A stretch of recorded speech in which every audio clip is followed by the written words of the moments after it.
खूप सहकार्य केलं, साथ दिली, मदत केली, त्याबद्दल तुमचं खरं महाराष्ट्रातल्या 6-7 करोड मराठा समाजाच्या वतीनं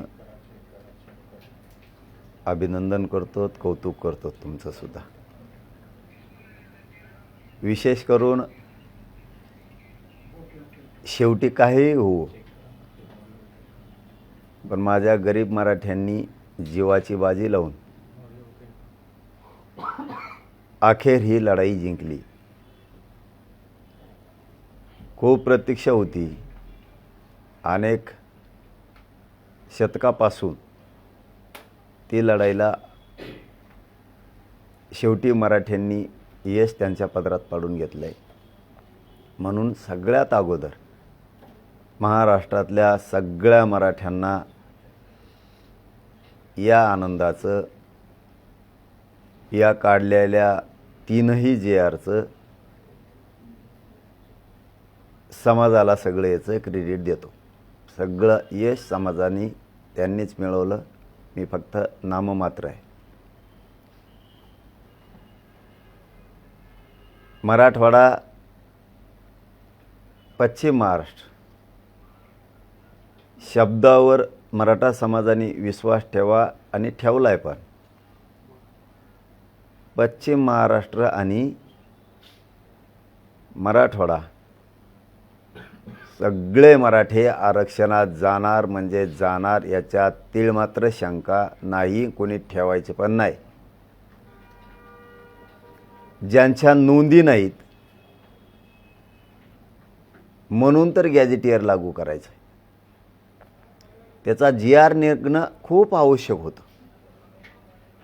जो 1881 पासून काढला नाही, एक साधी ओळसुद्धा मराठ्यांच्या हिताची सरकारनं लिहिली नव्हती।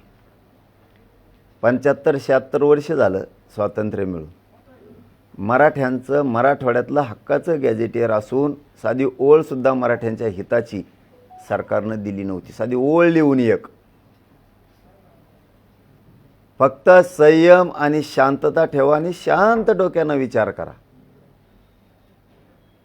एखादा विदूषक आणि अविचारी माणसाच्या वरती विश्वास ठेवून कधीही आपण आपला संयम ढळू द्यायचा नाही, विश्वास ढळू द्यायचा नाही। कारण निर्णय घेताना हमेशा आम्ही 2 जण निर्णय घेतो। हो, निर्णय घेताना कधी एकटा घेत नाही मी, हमेशा आम्ही 2 जण निर्णय घेतो। माझे 7 करोड गोरगरीब जनता आणि मी, बाकीच्यांचं काहींचं पोट याच्यासाठी दुखत असतं।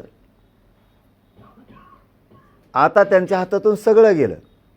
त्यांना ज्या आरक्षणावरती राजकारण करायचं होतं, ज्या गॅजेटवर राजकारण करायचं होतं, जे काही नाटकं आधीमध्ये करून त्याच्यावरती त्यांचं जीवन पूर्ण जगत होते, ते आता पूर्ण कोलमडायला आलंय पूर्ण। मग आता काय करायचं, काहीतरी म्हणायचं। हे लोक कधीच आपल्या बाजूनं बोललेले नाहीत, आणि ही आजची घटना नाही। अनेक वेळेस माझ्या मराठा समाजाला अनुभव आहे माझा। कुठलाही निर्णय म्हणतो मी, कुठलाही म्हणतो, सुरुवातीचे 8 ते 15 दिवस मराठ्यांना वाटतं आयले हे नव्हतं करायला पाहिजे, आणि 8-15 दिवसांनी वाटतं पाटलांनी केलं तेच योग्य केलं। मी काय करतोय हे मराठा बांधवांनी समजून घ्या। आता ज्याच्या नोंदी नाहीत त्याच्यासाठी आता आपण गॅजेट लावलं। मराठवाड्यातला एकही मराठा आरक्षण वाचवून राहणार नाही, हे पक्क डोक्यात ठेवा आणि आनंदी राहा।